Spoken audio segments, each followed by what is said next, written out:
welcome. I'm so glad you can make it. I love that we're able to be here with each other and share some ideas. I know that we have some of the same needs as our K through 12 folks, but I also recognize that we have some different needs and some different things that we'll have to face when we go back into the classroom. And I think it's important that we take the time to talk to some colleagues and share some ideas. We are not in this alone. It's a choice to be in this alone. There's so many seminars and webinars and blogs and whatever to help. And this is for me as well. So I'm not here as the person departing knowledge upon you. I'm here to learn and provide the space and to try to be as proactive as many of you probably already have been, to try to help figure out how we can move forward and be successful in the fall. So I will be really honest with you, this was a bigger turnout than I expected. And so I had to kind of change my format just a little bit tonight. And so in order for us to be as efficient and for everybody's voice to get heard, we're going to utilize a breakout format that I used with the middle school, junior high school sessions that worked really, really wonderfully. And then we'll come back, and unlike the other ones, there's going to be time for us to talk freely and not have to talk through anybody else or have anybody else speak. But I want to be able to parse through as much information as we're going to get from you and excavate all the ideas from your brains that you will allow us to take, and then you can return to your universities and share amongst your colleagues in your areas. I know that there are some universities that are getting together by athletic conferences, and so it's just nice to be able to connect in a way that some of us really don't at some of the in-person conventions. So before we get started, at each one of these sessions, I've asked for some guests to come and maybe share some ideas that they have that may help us move forward. And this time I've asked Michael Busowitz-Form to come join us, and she's going to share some of her ideas and some of her platforms that are in place to help us, and that you might find useful or may spark some conversation. So it's not going to be a full 30-40 minute conversation, but it's something that she can really pique your interest, and then you can move forward and be in contact with her if you want anything else from it. So Michael, I'm going to turn over the floor to you. You should be able to unmute yourself, I think.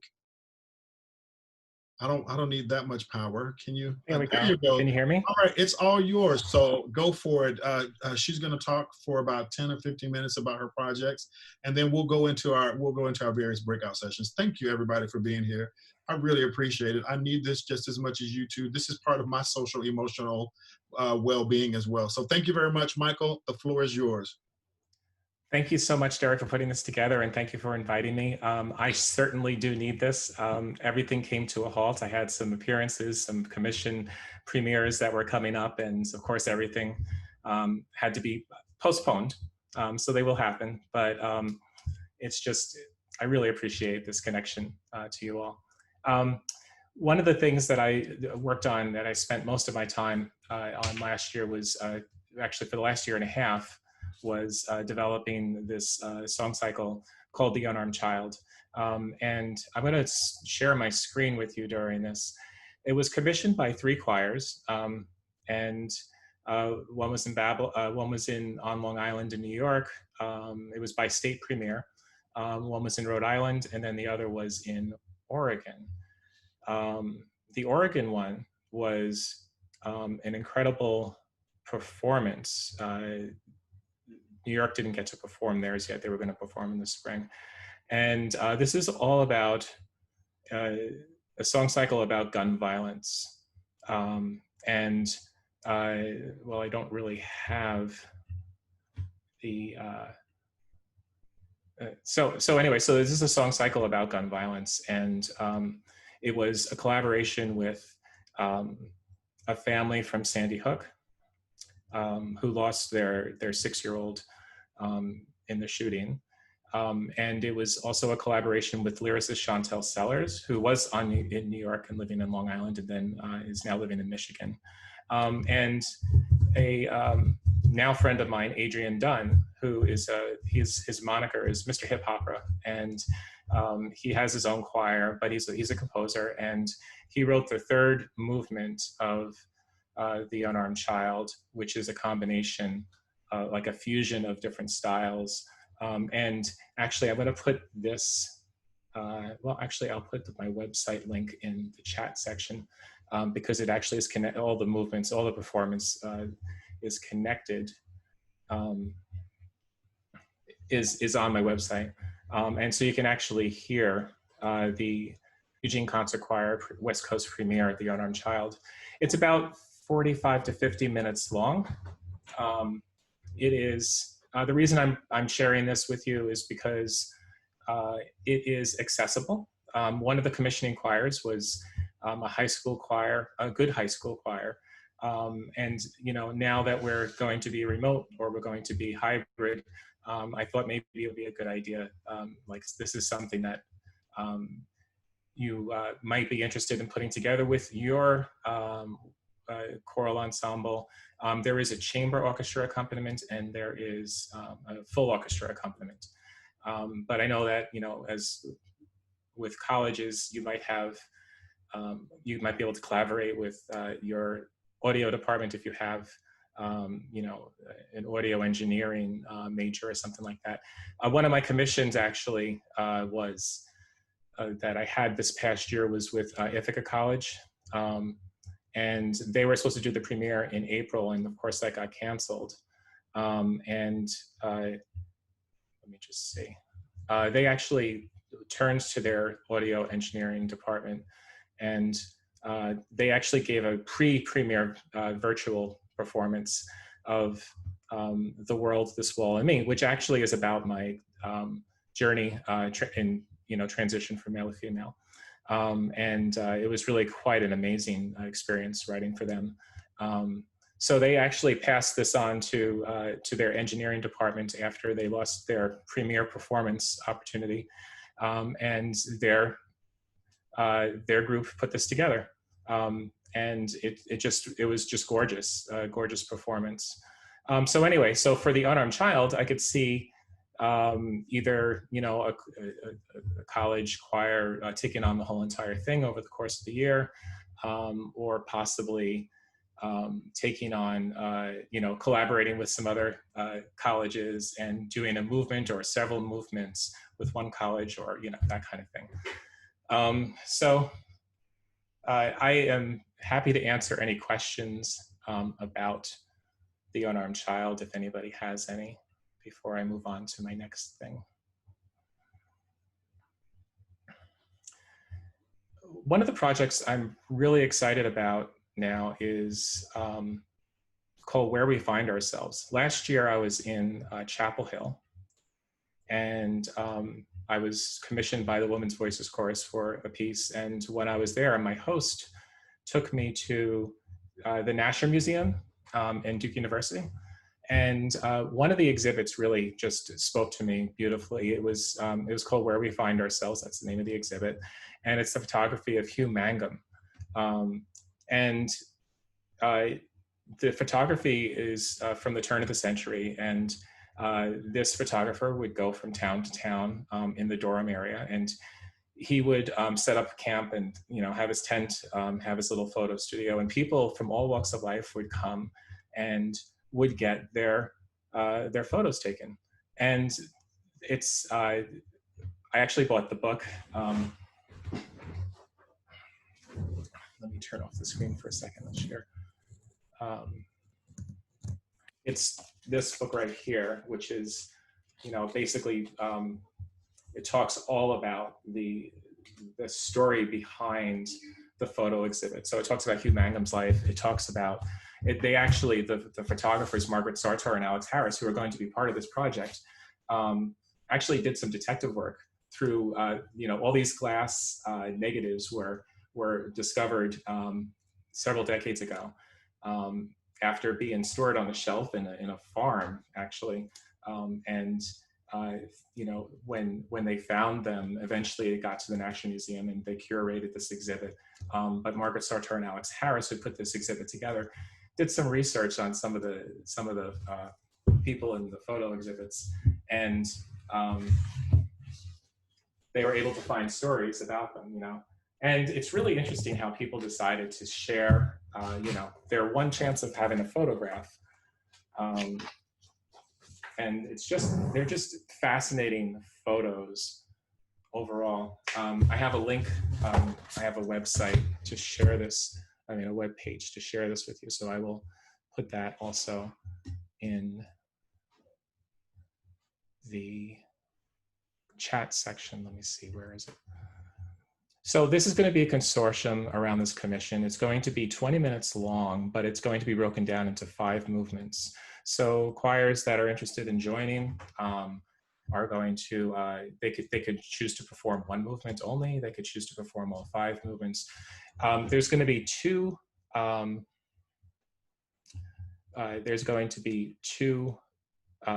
seasons of this. The first season will be basically online discussions, and let me just get this up. Here, let me post this here so you can take a look at it while I talk. So the first season is going to be Zoom sessions. A couple of them will be live, and then the others will be pre-recorded discussions with myself and Chantel and the photographers. Also, Dr. Sherry Boyd is coming on board also to talk in some of the videos, specifically the videos titled Hats, Jim Crow Laws, Race and Portraits, Hair and Scars. I know that she's going to be part of those.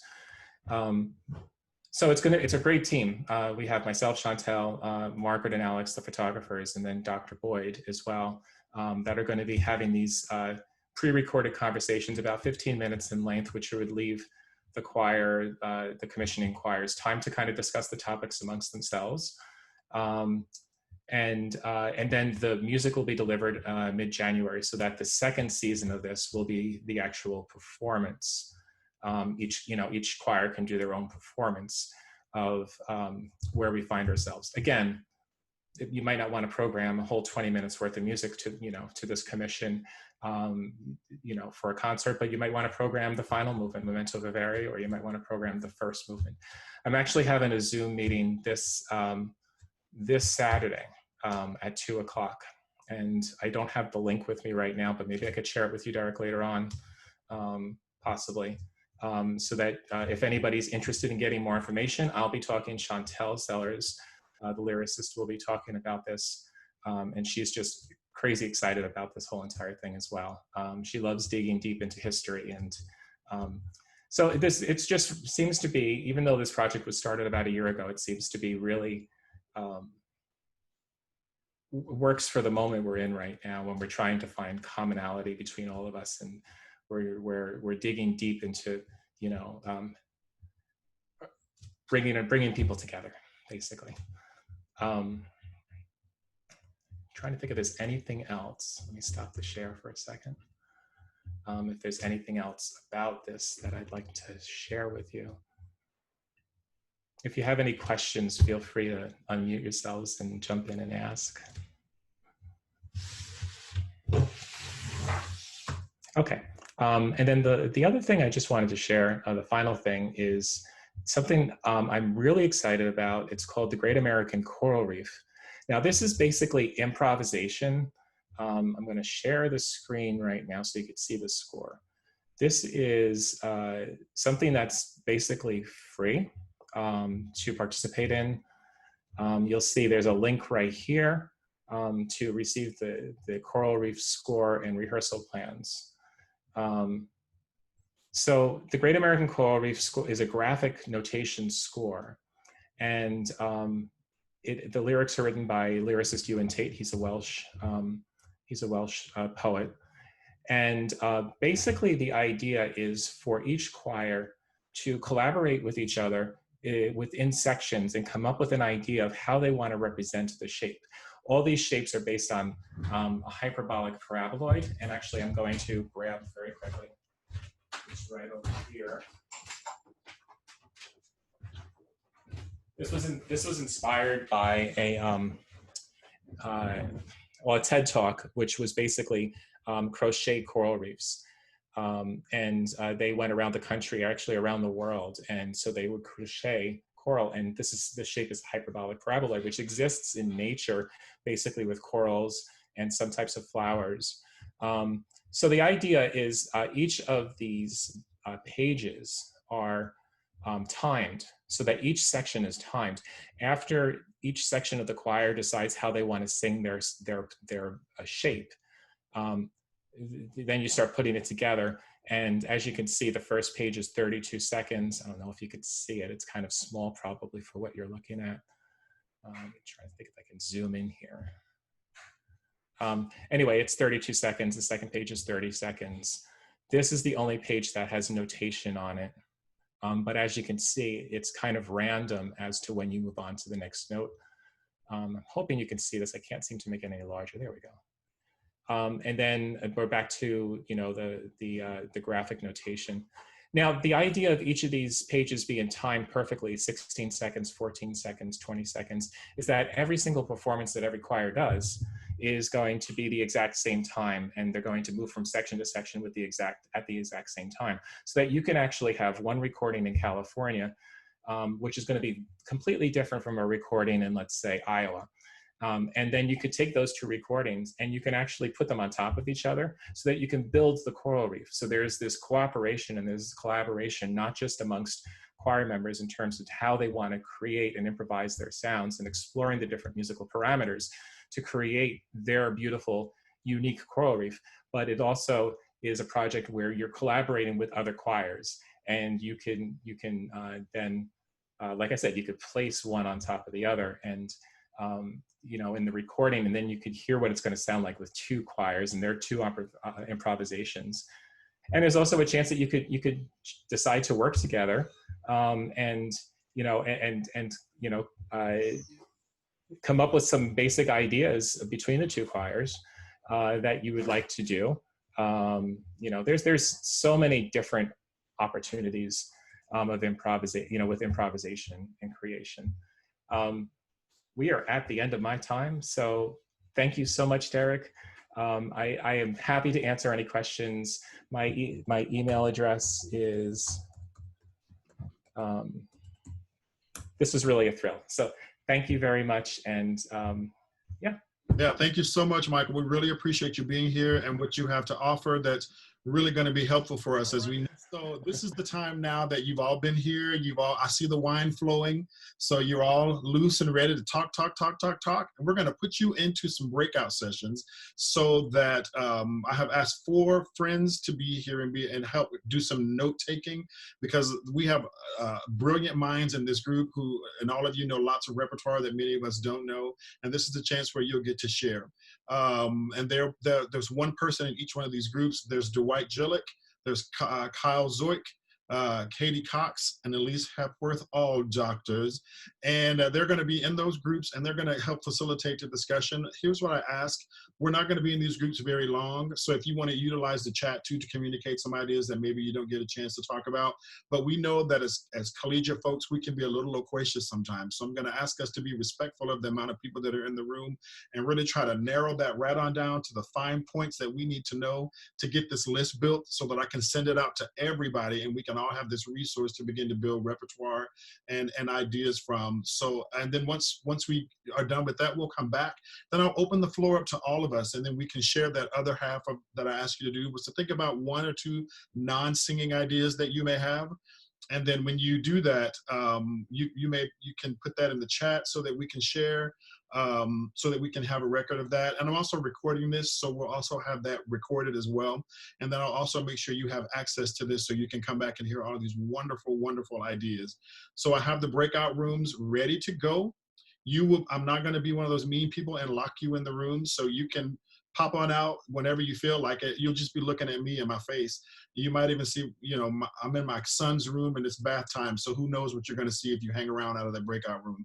And then we'll come back. We will do this probably for about maybe 15, 20 minutes. The groups aren't too big, and I think you can be really succinct. And then we'll come back and do some open sharing, okay? Thank you, everybody. It's so great to see you, and I'll see you in just a little bit. Doing a focus on some social justice themed music, and we're going to be doing some stuff that is kind of has some improvisatory elements in it. So we're going to look at the To the Mothers in Brazil, the Salve Regina, which I've done in the past, but I've never done that as an online thing. I think it's going to have a lot of opportunities for some cool timed improvisation. I'm going to try out some stuff with piano, the Rollo Dilworth, I Dream a World. We're going to throw that in there. And the Regan Ellis song is going to be kind of round out our social justice set.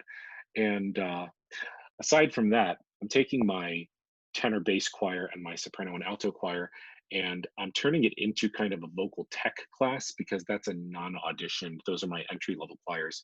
So they're going to be focusing on all duets and trios. So the idea with them is that we're going to have them learn to do the recording. So that's my semester. That is great. And would you non-musical might be to come up with some body percussion or other performance elements that once you are in person, you might be able to integrate into your performance for a spring, or even have some students just doing those body percussion or ASL ideas in collaboration with some students that are singing in person, and doing a hybrid approach. Because I know at UNT, I think we're looking at a 50-50 hybrid approach at this time with not more than 15 singers in the room. So again, that could change. But you know, Justice Choir Songbook, things by Abby Batinas, I think like everyone's saying, the rounds and the airs are going to be our friend. Janet, would you mind sharing? No, not at all. We did, as Mike said, we did a very complex piece on virtual choir, and we were not completely ready to go with that when we had to go online. And I found that the Zoom rehearsal worked really, really well. We used Soundtrap, which was fantastic, because the singers could go in and they could hear the other voices. I could go in and hear each of them and say, oh, you need to go in and fix this part. So I was really pretty jazzed about all of that. I would suggest Bring Me All Your Dreams by Christopher Harris. It's a beautiful piece, and I think it's a little more complex because there is some rubato, but it's absolutely doable on these resources. It's a beautiful piece. And we used Blessing by Katie Moran Bart. But also if you're looking for Black composers, Zenaida Robles, I premiered her She Walks in Pools last spring, and I think that would be highly doable online, and she's really up and coming and doing some incredible work. So those are my suggestions. I'd also like for you to think about, I have a piece called Lord Give Me Just a Little More Time that's really in the practice of Black shape note singing. So even during this time where we are stressed out trying to figure out how to do music, we need to continue to hold on to the values and the work of diversity, equity, inclusion, access, and belonging, and social emotional learning. So I saw some of those pieces going on, and that piece is one that I think would work wonderfully because I know that I will be being on the side of not too complicated right now, because I feel like at some point, every part of the country is different. I feel like at some point we're going to be back online. And so I want to start some things that I know I can finish when we go online and not have to restart in the middle of the semester. You may also think about, if you're thinking about not only engaging your students musically, but also intellectually, I like the Matthew Harris Shakespeare songs. They're really interesting settings of old text. And we know that there are also some older arrangements that you may be able to compare them to, and it leads to some great text discussion for your students if we can't spend a whole lot of time singing. I'd also like to encourage you to think about shape note singing and not arrangements of shape notes. I gave you one of mine that's an arrangement, but there are so many volumes of shape note music that are available in the public domain. And I will tell you, we don't learn enough about shape note singing in our studies to be teachers and conductors. And you can do so many of those. And some of you think of just the Sacred Harp, but there are actually some 3-voice shape note volumes that you could do if you have younger singers and you need for them to be independent. It's available for you to take a look at. I know that when I was doing my document, I found so many resources that could be used, and you could think about that, and those are free, especially if you're in some kind of a budget place. And then I want to share one thing with you before we open up the discussion to talking about some non-singing ideas, and maybe even some of the ideas that you have about how you're going to put your choirs together and under the guidelines that your schools have given you.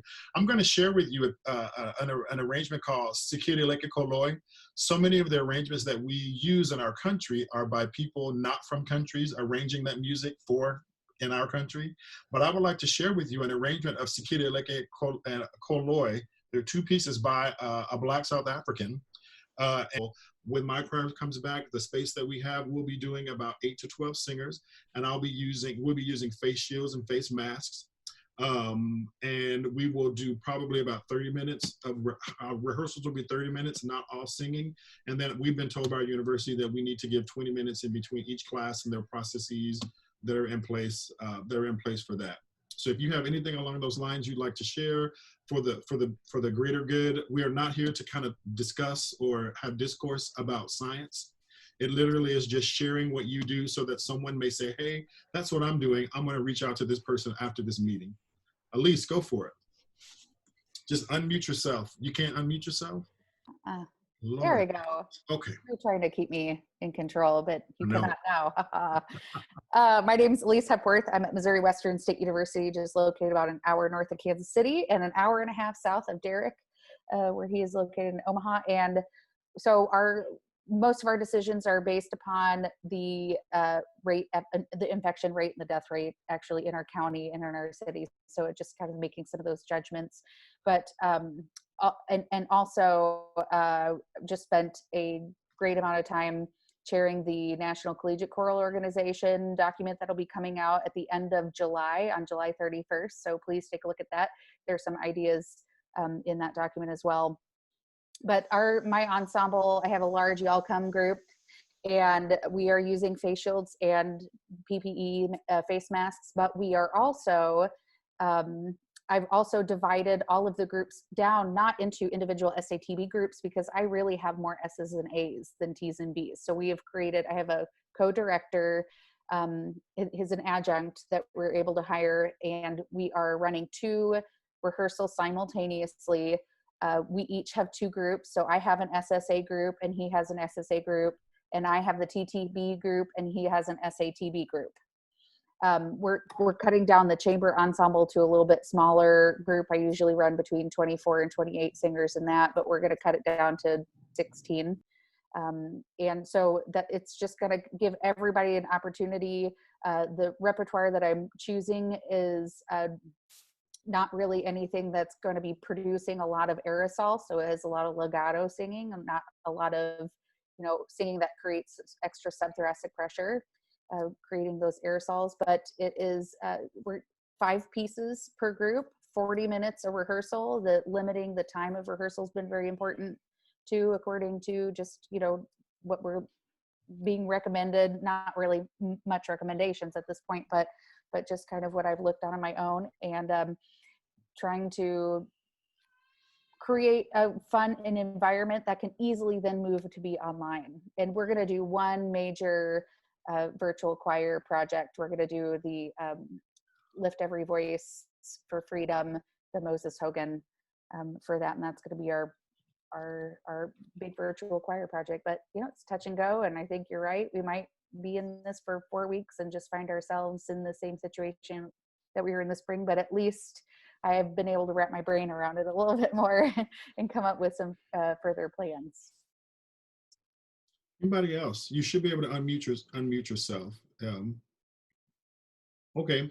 One of the other ideas, non-singing ideas that you may want to consider is we're also going to, when we get things up and running, speak to our retirement homes and see if they wouldn't mind collecting some songs that their residents like, and maybe we can make an independent project for our students to record some of those songs, and we make a CD or an MP3. I just showed my age. We do something digitally to get that music, and then we send that to them to be able to use with their residents. And so we begin to put in some kind of social learning or some kind of social.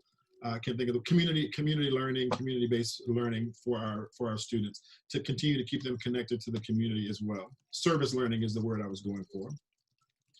You can find some of those ideas in the Professional Choral Collective group folder. I encourage you, some of those folders say high school, middle school, junior high school, but I think you're going to find some things like I have that are very applicable to the things that we need to do, especially if you're someone who works in a school that has some technology things.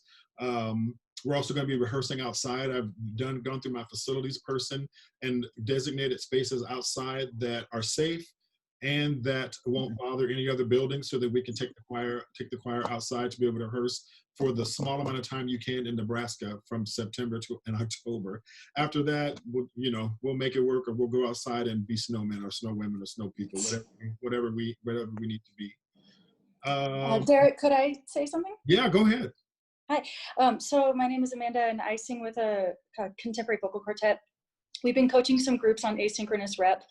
So if that's something that your group is new to, we'd be happy to chat with you about some repertoire just informally. We have a lot of that kind of work that we've done for years. Another thing that I did with my experimental festival that I run this summer is that we did film scores. So we took public domain, really early film scores, and then we got a couple people together and they created new soundscapes that were kind of improvisatory to go with the film scores. So we all get tired of staring at boxes of our faces. It was just fun to like create sounds together, but then have something interesting visually to go with it. So that's something that made it interesting and fun for us, is to be sort of inspired by the visuals of an early film and use that as a jumping off point. Awesome. And I thought I heard someone come up with a question. Okay, the last thing I'd like to share before we go is that everybody will get the rep list from tonight. I'll just need to collate the document, which I think did it automatically. So we'll go through that and make that look really pretty so that you can have access to that and do with it as you please. I've recorded this so that you can go back and listen to some of these things. I'm going to take out the part of me jumping around back and forth. What I also think, and I've talked about this with some of my other colleagues, is are there ways that we can work together as universities? I know some of us, we didn't talk about that tonight, but some of us are teaching conducting students. Some of us have undergraduate conducting courses. And if there's some way that I'm open to, and if you're open to doing that as well, maybe that's another time that those of us who want to do that can be a part of that. And you can just shoot me an email, and I don't mind getting that form of us together so that we can talk about how we can help our students continue to grow with each other in the way that we're doing this. I think we'll be doing this in the fall again with each other. That is our time together. I'd also like to tell you, go look at the Composer Connection video. Jim Papoulis and Elaine Hagenberg have some wonderful tools that they've created that are not only useful for the high schools, but many of us do their music, and they have some free resources. And Jim is doing virtual composition times, virtual composition activities that are really, really well thought out. He's just the neatest person. And I encourage you to take a look at that, and you can contact him directly about that. That is an hour, folks. That is our time together. I'm all about the time. So thank you so much for joining me. I really, really appreciate you. Reach out if you have any ideas you'd like to share that I can add to an overall document. I'll send this to you. I'll give you the video. I'll also post all of this into the Professional Choral Collective big group. And then if we find time that some of us want to get together on some other topics, we can do that as well. Big shout out to Kyle Zeuch, Katrina Cox, Elise Hepworth, and Dwight Jilek for leading those sessions. Thank you, everybody. Have a great night. Thanks so much. You're so welcome.